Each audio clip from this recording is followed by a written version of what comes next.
Hi everyone, Katie here. Welcome back to another layout video. Today I am working with some pictures from our trip to the Grand Canyon. So I am going to do a little mixed media layout to kind of switch things up from what I've been doing lately.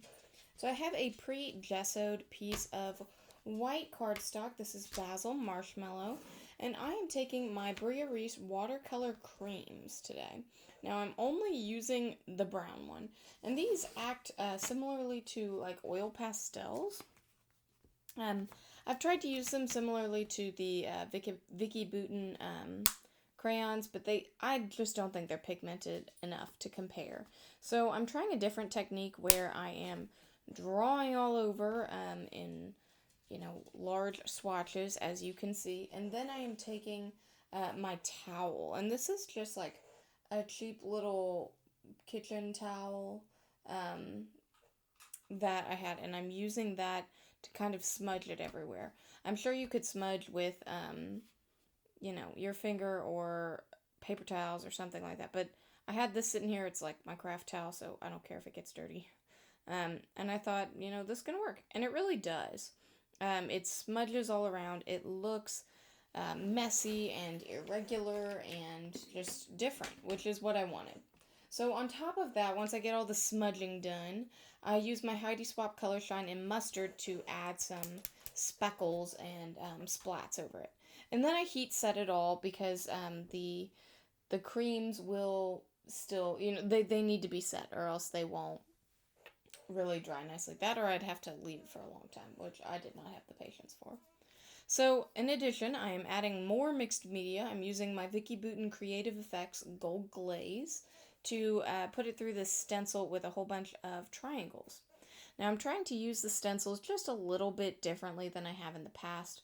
I don't want to just use the whole entire stencil just to use the entire stencil, I want to do just like bits and pieces, make it look a little more random, which I think it will make it look a bit more natural on my layout. Now, unfortunately, these Vicki Boutin creative effects seem to be harder and harder to find. So I am trying to use them sparingly, but still use them because, there was no point in having it if it dries out before you ever get to use it, right? I wipe off my stencil and my little palette knife with just baby wipes. Those are a great way to clean your stencil quickly and easily in your craft room. And I really like using it. And, I don't use that many wipes. It's not like it's an expensive choice or anything. So now I have an off-white cardstock. This is a textured one, and it is called Cream Puff. It is also from Basil. And I mat my 3 photos on it.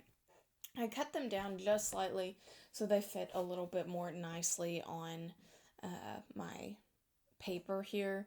I know that's a little silly. I've got plenty of paper, but it kind of makes your life easier when you don't have to find all kinds of weird shapes and pieces to cut out of your matte paper.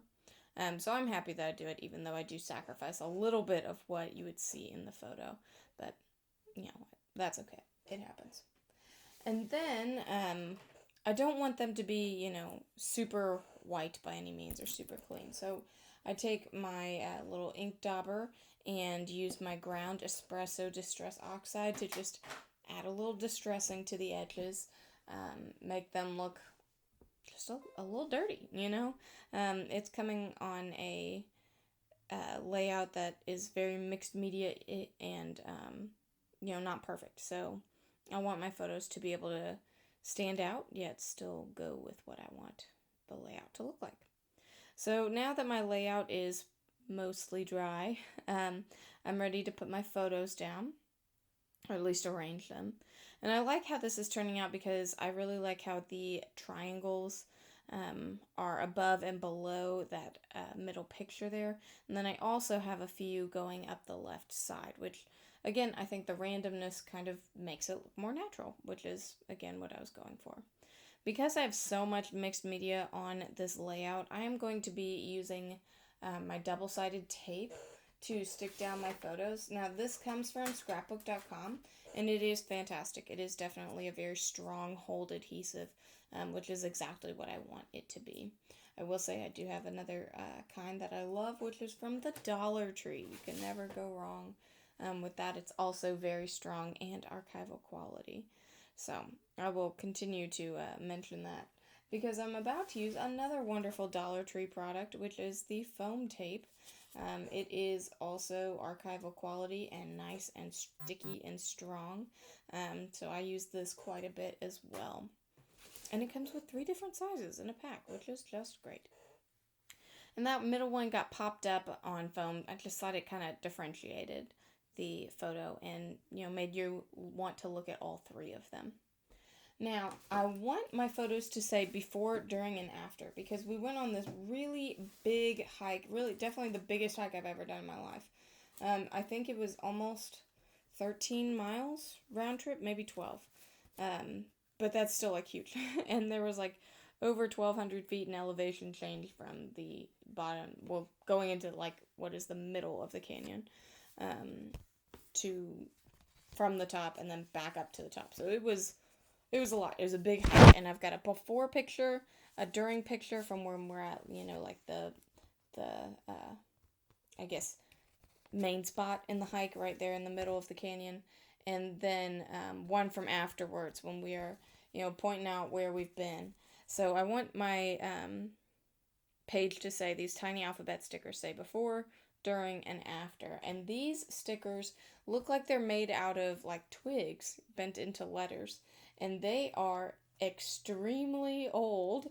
I'm looking at them now. They're Provo craft, which is not something that I am, even aware of right now. And they don't have a year or anything on them.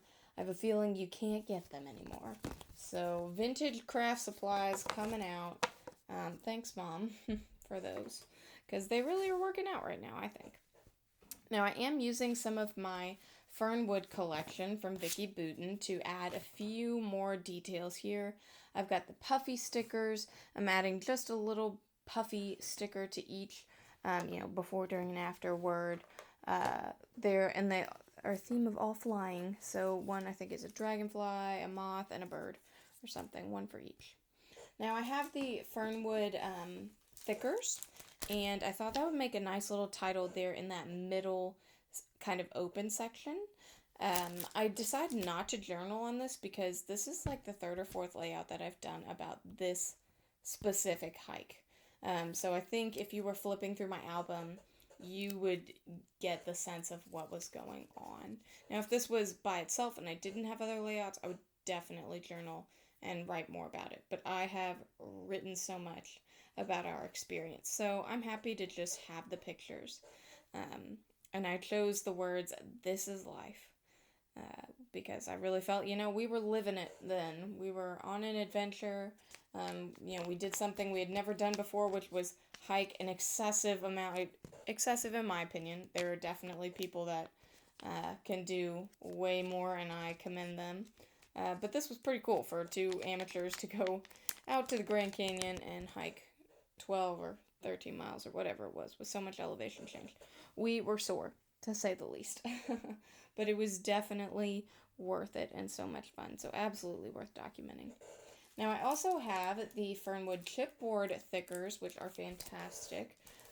It seems very rare for me to have the thicker set, much less both of them, but thanks to my husband and Christmas, I got them.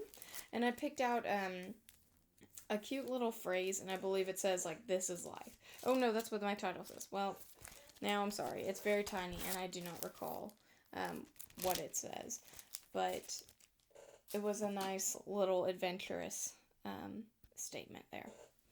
Now, to finish it up, I sprinkled just a few sequins all over. This is Summer Sunset from Spiegel Mom Scraps, and I think the colors just lend themselves so perfectly to that of the Grand Canyon and going out west, especially in November when there's not a lot of green to be had. So after I get those done, that will complete my layout. Thanks so much for watching. Bye.